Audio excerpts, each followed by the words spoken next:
It was the night before my big presentation, a potential career changer that was supposed to solidify my promotion to senior partner. I'd been preparing for weeks, poring over each detail meticulously, knowing that this was my moment to shine. Then, disaster struck. Out of nowhere, our firm's server crashed. My meticulously prepared presentation, my ticket to a better future, was gone. Just like that. Vanished into thin air. I stared at the blank screen in disbelief, a cold wave of panic washing over me. My heart pounded against my ribs, a wild drum echoing the word doom.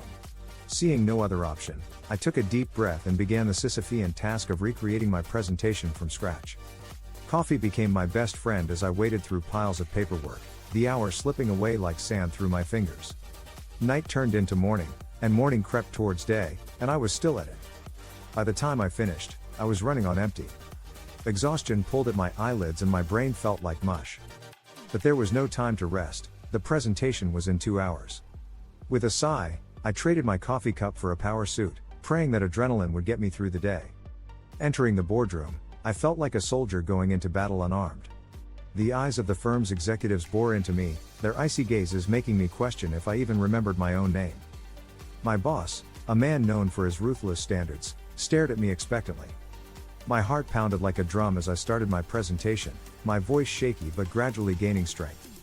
But I was fighting against an undercurrent of exhaustion, my vision blurring and head pounding. Midway through, my worst fear happened. I blanked.